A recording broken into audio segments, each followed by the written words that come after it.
Hello, what's up?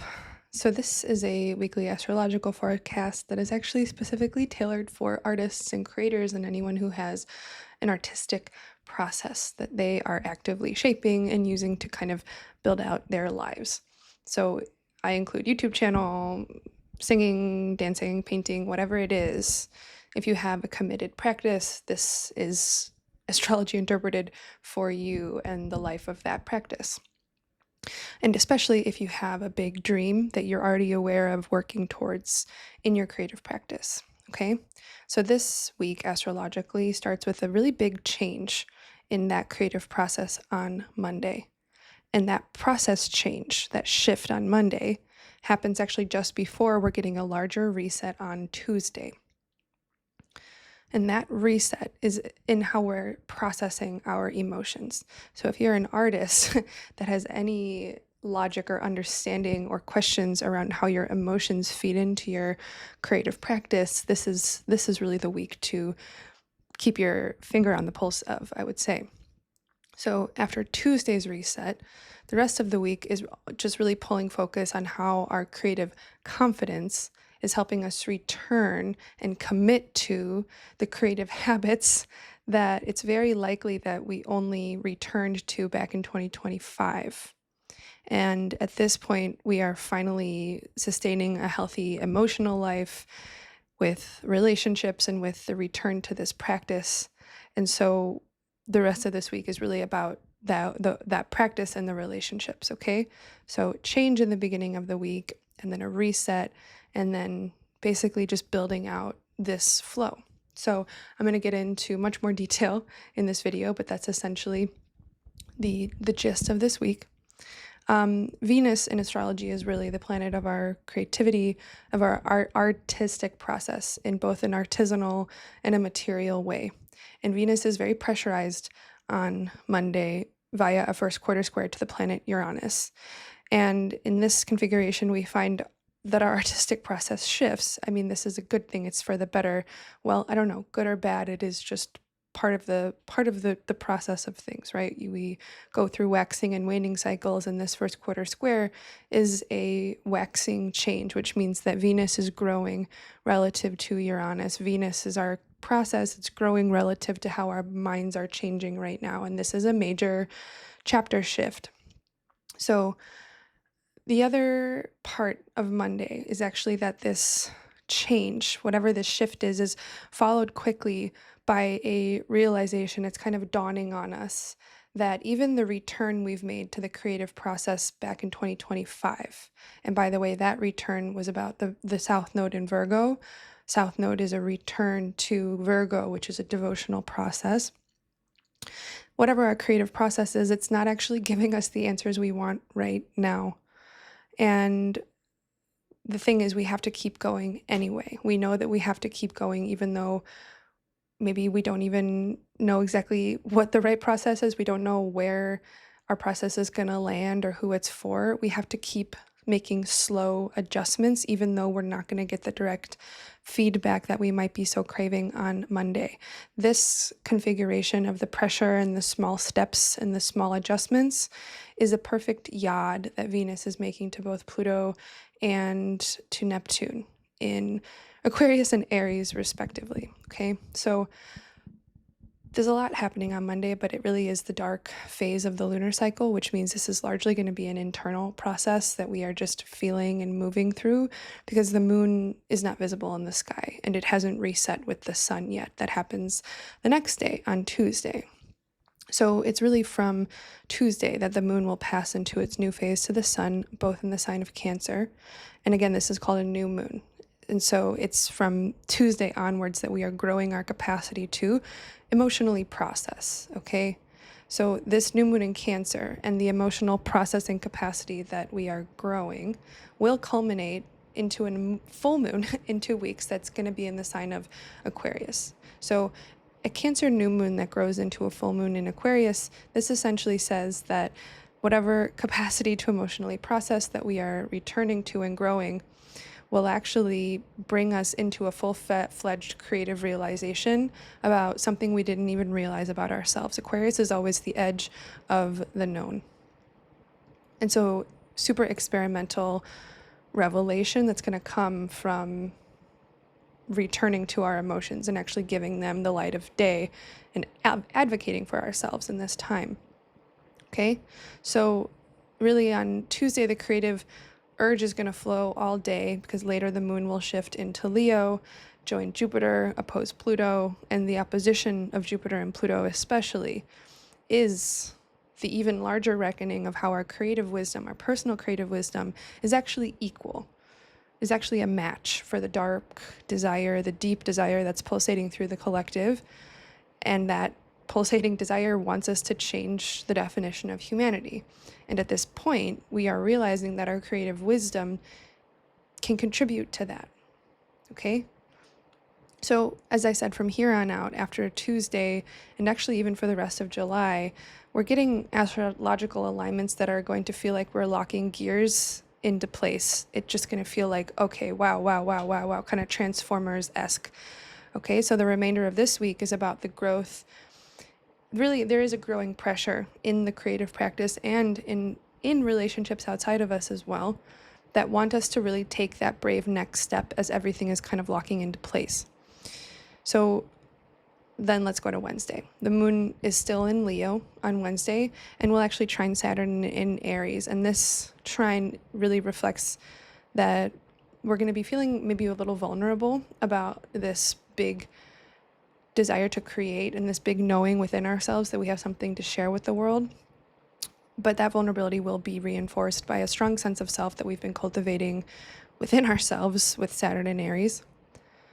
And really that moon in Leo is actually still ruled by the sun in Cancer. So it is a sense of family, a sense of emotional safety, a sense of home that is providing that reinforcement. On Thursday, the moon will leave Leo and enter Virgo, joining the South Node that I mentioned earlier.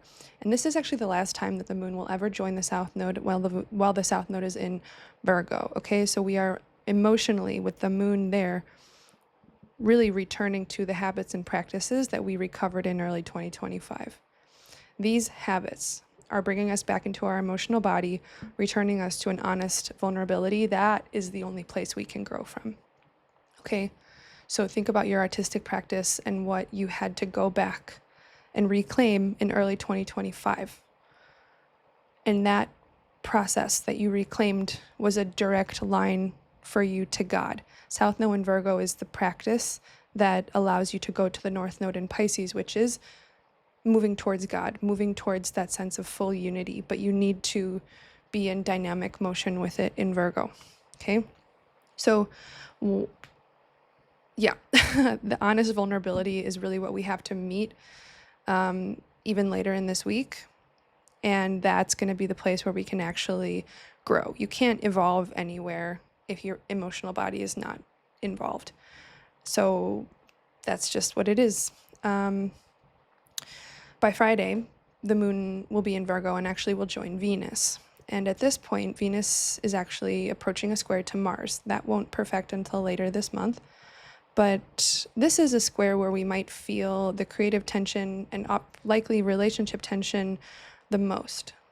So this is a pressure that is growing us into a desire for perfection and devotion. That's very Venus and Virgo. We really want to be perfect before we share ourselves with the world.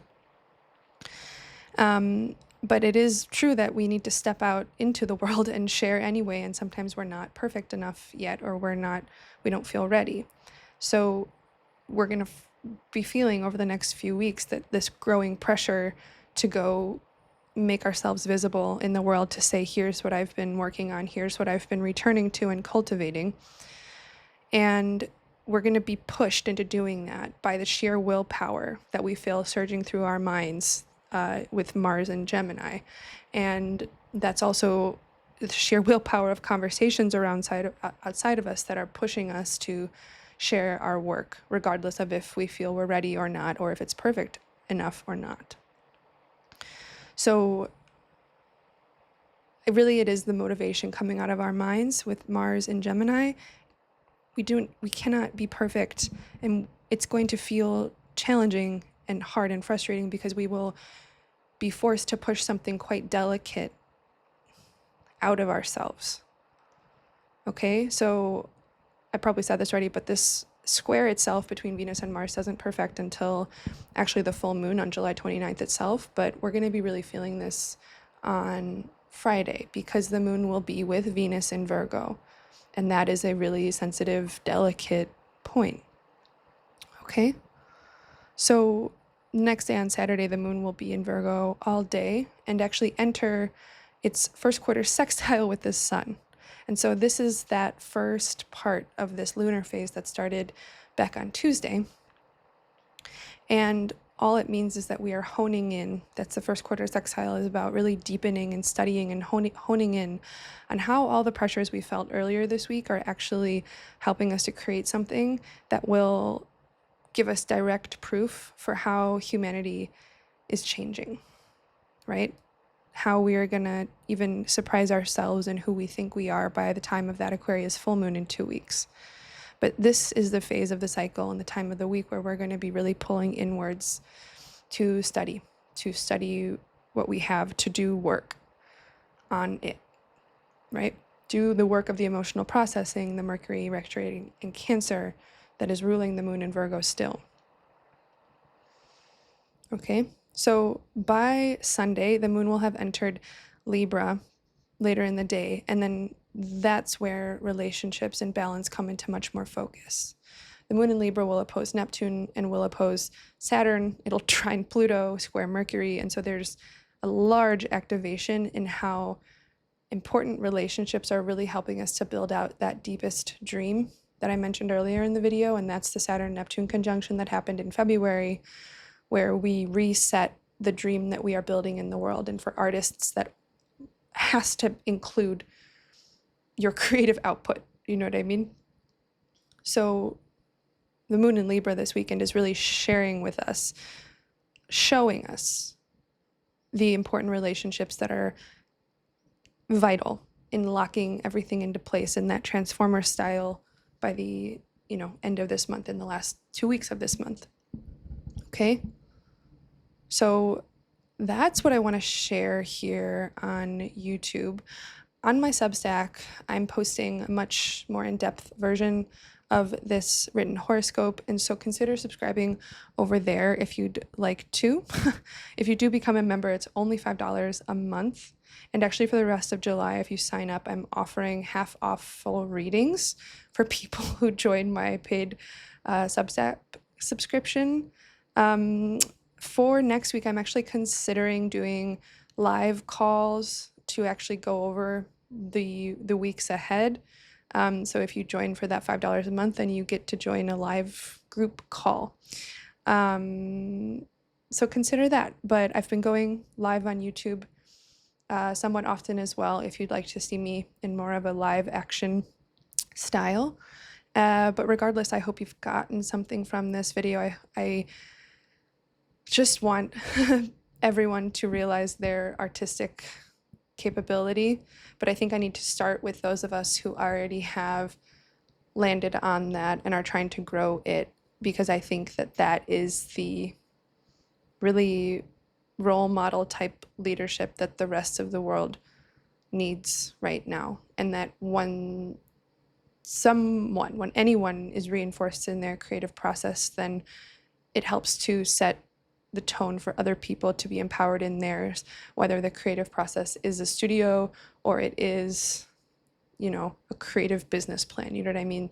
Creativity is in everything, and it's becoming the most important context to interpret life in this time, and in the astrology is pointing to that in ways we've never ever seen before. So that's going to be my focus from now for the next little bit. So if you like this, subscribe, stay tuned, drop me any questions, and hope to see you around. Bye for now.